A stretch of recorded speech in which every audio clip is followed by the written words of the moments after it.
you ever feel like you need a vacation? So think about the last time you had a vacation, right? You had that thought, I need a vacation. So for me, I grew up, when I was growing up, elementary school, we always had vacations. Every Memorial Day weekend, the family would go camping. So we had a very inexpensive racing boat that was converted to a ski boat. So it could very easily, pull like 12 people out of the water. And inevitably broke down during the trip, and that was just part of the trip. My dad would get in there and start fixing the boat. And but around this time, right, mid-March, as final grades, I don't know, as in elementary school, we didn't have finals back then, but it felt like I could feel the anticipation of Memorial Day weekend, and I started to feel that idea that I needed a vacation.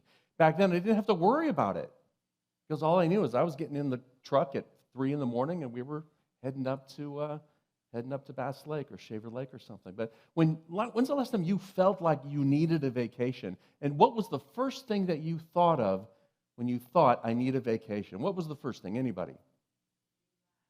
Relax. Have fun. Oh my God, you guys are so advanced. I thought the first thing was going to be, where do we go?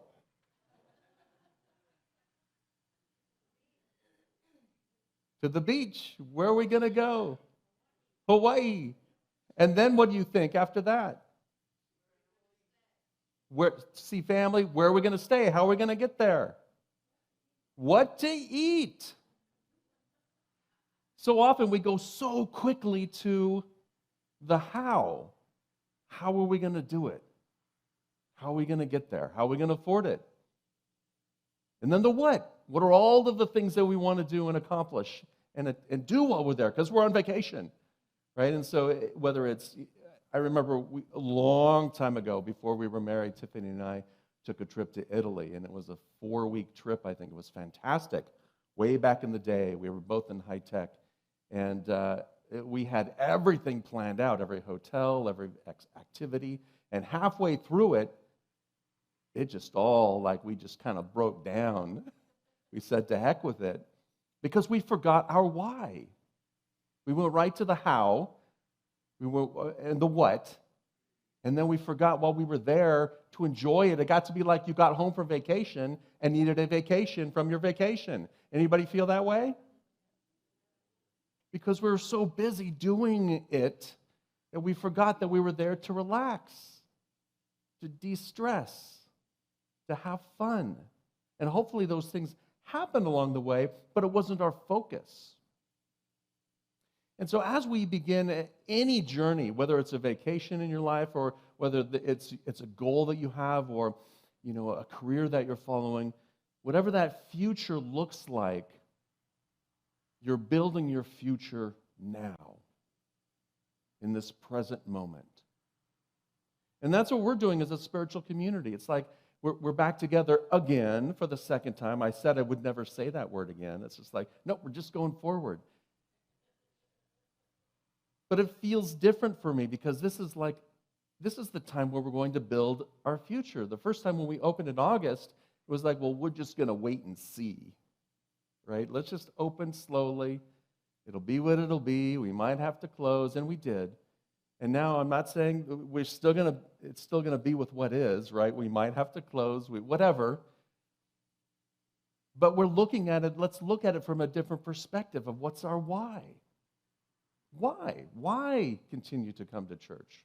Why continue to come to your spiritual center? Why open the bookstore? Thank you, Mary, for doing that. Why, and I hadn't planned on it, why, do all these things? Come back to our why, because the rest will follow, right? The what it is will come right after that. And there are many ways to do it.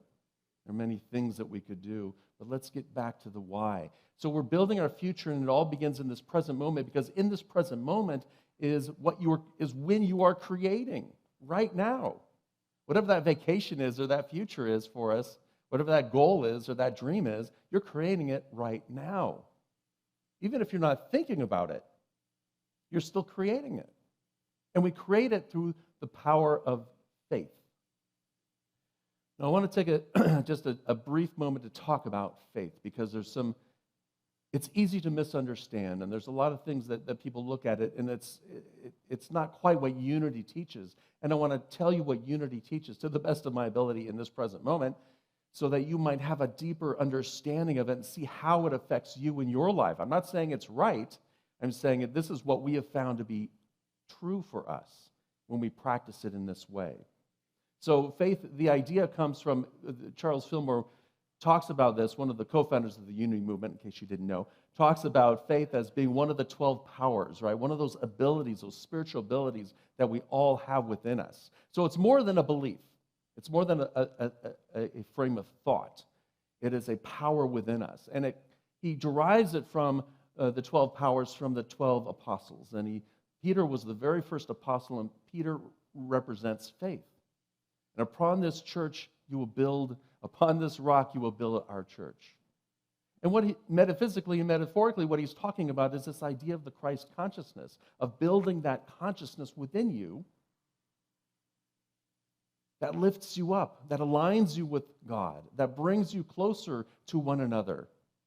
That idea of that higher consciousness, that you might call it your super consciousness is one of the terms, but that better self of you, that's where we want to come from. And faith is the first component and the most important component to start your foundation of that idea. Now, faith comes from our knowing of our oneness. And we talk about oneness a lot, but the oneness is this idea that you are one in the kingdom of God. See, as Jesus, the master teacher, Jesus the Christ once said, seek first the kingdom of God. Seek first that consciousness, that awareness. Seek first the realization that you're already there. We're going to take a deep breath. Because that's hard for us to imagine sometimes, isn't it? Sometimes our brain is focused on the what's going on in our life. Sometimes our brain is focused on how in the heck am I going to get from here to the end of the month? How am I going to pay my bills? How am I going to, finish that test, finish that project, get ready for the friends that are coming to visit on vacation, and plan for all of the things that we're going to do while they're here on vacation? How am I going to get there? We're so focused on the how and the what that's out there in the future that we're not here in the present moment, the consciousness of God. And that's what oneness really is. If we are all, as Rusty said, God is everywhere present and in all things and in all beings. And so God isn't just here and here. God's in every atom in the universe. And if God is everywhere present, as we say, as I like to quote Eric Butterworth, God is in you like the ocean is in the wave. If God is in you, then you're already in the consciousness, that God consciousness. We just have to align ourselves with it. And that's where faith comes in. Now, some people confuse faith with believing. And they're not quite the same. Trust me, I have many beliefs that are false, that are wrong. Some of them are automatic or underlying subconscious beliefs, right? Some of them are unconscious biases. Some of them are things that just, I base my habitual patterns on, right? We just get up and we go do these things. But beliefs aren't necessarily true. Beliefs are the realm of the intellect. So the beliefs are the realm of the brain, and the brain, that's its job, is to think, as well as keep you alive and keep things running. But faith goes beyond the mere intellect. Faith includes the whole of your consciousness, your conscious, your subconscious, your superconscious mind. It includes that idea of the Christ consciousness, that point within you that is pure and untouched, that is that spark of divinity, that oneness, that where God is. That's where faith comes from. And when we exercise faith, that's when we're thinking about this idea of oneness. And when we start to live our lives from that idea of oneness in the consciousness of God, oneness of the consciousness with each other, we realize that every decision I make affects the whole, all of you. Did you know that? When you woke up this morning, I was affecting you. The way we show up and the energy that we bring to a room, whether we're shining that light or not, whether that light is buried deep somewhere beneath you, beneath me. It's still there, but how am I showing up? And so when we move into this idea of getting ready to go somewhere or building our future, building your future, building a future or the future, because we're all building it together. The spiritual center is just an example of how we build something together, just like your work is, just like your friends or your retirement community or your family, or just like any group of people that you are associating with. You're building it together. And so how you show up affects the whole. So when we look at, we're going to use this as an example, because why not? It's a little self-serving. You'll forgive me, right? We'll use Unity Palo Alto as our example. We know what the whats are. There's a Sunday service, right? How do we do the Sunday service? Well, I don't know. This morning at 9:45, I didn't think it was going to come off. Everything was broken back behind there, and somehow the magicians get it all working. And the energy that they bring, their why, lifts us up beyond it. Moved me to tears. When we get back to our why. You were singing that song, I Will Rescue You. And what kept coming to me is, why am I here? What's my why? What's your why? We started a process at our annual meeting, which is an opportunity for everyone to come together. And I think we had many of our members there, and we had a couple of people that weren't members. And I posed this question because those are the ones who were really the stewards of our spiritual community, the ones who were showing up, the ones who were helping us make decisions and moving forward. So I asked that question, why Unity Palo Alto? So I want to ask you that question. Why Unity Palo Alto? And just take a moment to think about it. And, I'm going to read some of these reasons that people came up with. And you might hear a few whats in there. You might hear a few hows in there. And when you think of yours, look at it and say, well, why is that important? So, for example, one person said, why Unity Palo Alto? Joy and uplifting for all. To be expressions of divine love. For spiritual growth. To help people live better lives. To grow conscious in communities. To grow consciousness in communities. To connect our spiritual center.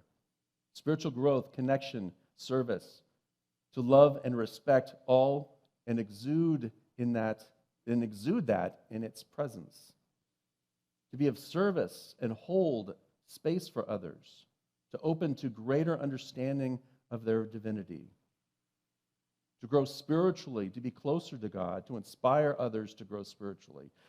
To grow a spiritual community for all. To change our thinking for the better, to change our world for the better. To live the serenity prayer. To learn to use and understanding love. And I apologize, there was one that came in through the email, and I forgot to add it to the list. You know who you are, but I haven't forgotten you. So think about why Unity Palo Alto. Because this is a great exercise for you when you are considering doing anything in life. Going anywhere, getting up in the morning. Why am I getting up in the morning? We all get up in the morning. We all get up in the morning, whether we're out of bed or not, right? Mentally, we're getting up. But what's your why? What gives you purpose? What gives you meaning in life? What gives you the motivation? Because it's in the why that you're going to find that motivation. And that's why Jesus talked about Peter being the foundation, because his faith was unwavering at times. And then there are times when it fell off the planet.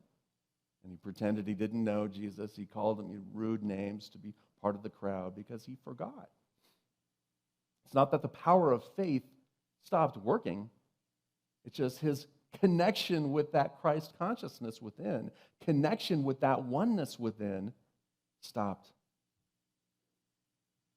He stopped that connection within him. I was about to say it stopped working, but it never stops working. It's just always there. But we forget that. We cover it up with our complaints about what's happening or what's not happening. So when we begin this process, it's really important when you begin anything, before you start thinking about the what and the hows, is to start thinking about the why, is to turn within. Before you step out into the world, we have to step in. We have to step into our inner spiritual knowing.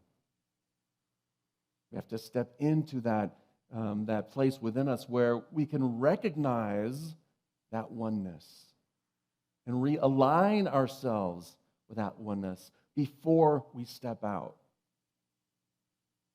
So if you've been thinking about what your why is, why do you come here? Why do you participate online? Why do you check us out in the middle of the week? However you connect with us, whether it's on our social media, why do you do it? What does it give to you? What's the purpose of it? Just think about that. And what I would like to invite you to do is to send it to me through email. jriley@unitypaloalto.org. My email's on our website if you can't remember it. And to look at your why. Because next week we're going to be stepping out. Next week we're going to be looking at the what. What do you want to accomplish here? What do you want to create here? Forget about the how. We get so wrapped up in, well, how are we going to do that? We're going to have to fundraise. We're going to have to, change a building or something. Forget all of that. Come from that state of why. Because if your why is anything like the idea of creating a space where we connect with like-minded people, creating a consciousness that we can rise so that we can change the consciousness of the planet, creating a place where we can be who we're come here to be, regardless of what we look and how we talk about each other, to include all people of all colors, all races, all sexual identification, all gender identification, all sexual orientation, to include people of all, even, dear God, religious backgrounds and thinking. It's not that we're going to teach all religious backgrounds and thinkings. We're going to teach unity, but we're accepting a view of everyone to say, come and take what works for you and leave the rest behind. Because we all have that, what we call that realm of possibility. We're living in our own realm of possibility. And then there's a realm outside of that. And then there's a realm outside of that, but you can't get there until you've grown a little bit from the inside out. So what is your why? Why are you here? Why do you get up in the morning? What gives you purpose? What gives meaning in your life? When you show up in the world, what raises your spirits? So I was talking about the other day, a couple weeks ago, my trip to Hawaii, and one of the things that we wanted to do was go see the manta rays, the giant manta rays off of the coast. And my daughter Erin and my son Ethan and I got on a boat at 10 o'clock at night or however late it was. It was one of the last boats out, and we went out there, and it was a little cold at night, and we're heading out there with the experience, with the anticipation, the what's the word I'm looking for? Excitement, yes, expectations. I was expecting to go out there and see these giant manta rays and to swim with them, and then we get out there and there's no manta rays. None. And on the way back, I'm like, well, that's okay. I'm a spiritual guy. How can I look for the good in this? And, I've got a little star chart on my phone, and I started looking at the constellations and the beautiful moon that was out there. And, I said, hey, guys, look, there's Orion's belt. You could barely see it. Where's the North Star? Well, I'm used to it being up there, but for some reason it was way down there. I don't know where Hawaii is on the planet, but apparently the stars move. And I got the kids all excited about that. And they were, oh, yeah, look at that. So we made this experience into something new. That lasted for about 1 minute and 38 seconds with them. Why are you laughing? I tell you, 1 minute and 38 seconds in the mind of a teenager is a lifetime. So they went on doing their thing, and I went on back to my thing, trying to convince myself that I could name all the stars by the end of the trip. It just is what it is. And then I came back, and a dear friend brought me and bought me a little crystal manta ray. Isn't it beautiful? So this is on my window shelf in my office. And what I can do because of this wonderful power of faith and imagination is I can put myself in that experience and not look at it and say, oh, I really wish I could have seen the manta rays. Right? How often do we do that after a vacation? But go back to my why. I just wanted to be with, be one with the ocean and experience it. I've been snorkeling before. I know what it's like to be in with all the fish. It's pretty cool. And I can go back there in my mind and think about that. So this reminds me of my why, to be one with the all of the universe. I had another talk when I was talking about my childhood, and of course, because I read so much. I'm a great Okay. So one of my favorite books on the planet is Go, Dog, Go. I'd like to read a bit from Go, Dog, Go.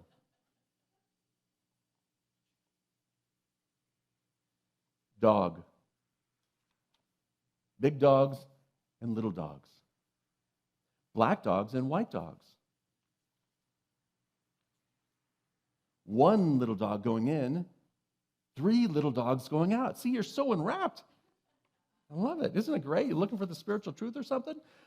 A red dog and a blue tree, a blue dog and a red tree, and a green dog and a yellow tree. Why would this be one of my favorite books? Can anyone tell me?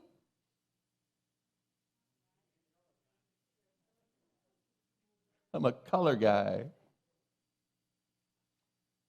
Some big dogs and some little dogs going around in cars. Oh, the guy's out of the car. He's got to fix his car. That was like my boat. You guys haven't got the right answer yet. I'm going to keep reading until somebody keeps talking. Why would I think this is the best book on the planet? Yes!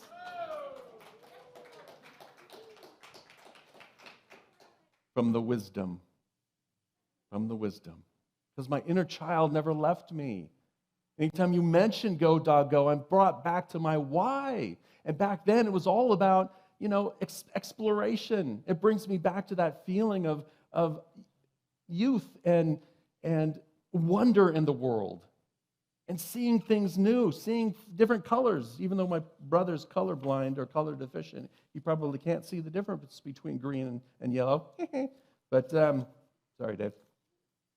So it brought me back to this idea of who we've come here to be. That's what our why does, and that's the power of faith. When we come from that power, that realization of why, the realization of faith, the energy of faith, then we create from that.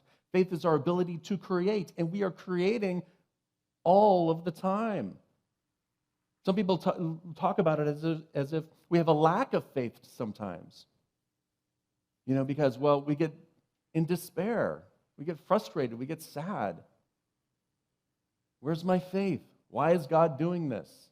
Well, God, in Unity's perspective, doesn't do. Life just is. And yet our faith wanes because we forget that we're one with the allness of life. I'm one with those manta rays, even though I didn't see them. I'm one with that blue dog going in and those 3 green dogs coming out. I'm one with that. I'm one with all of you, and you are all one with each other. So as we create this spiritual community, as you create communities in your life, bring up the question of why. Now, sometimes there are communities like maybe we're on the board of something and we want to, make a change in the world.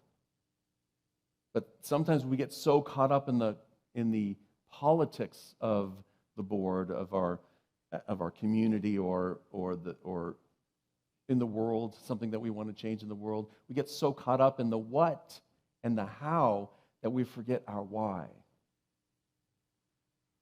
And if you go back to the why, the what and the how work itself out. And it may not be how you expected it to be, right? We talked about this last week as Edison, of course, you know the quote. He took 1,000 different ways, took him 1,000 times to create the light bulb. Just 1,000 steps to create a light bulb. So if we looked at it from that perspective and being willing to shift to a new step, instead of being rooted and grounded in this is the only way to do it. This is the only way, this is the only thing that we can do. But rather say, okay, this isn't working out so well. What's the next step? Let's see if there's another way to do it, another what. Let's see if there's another how.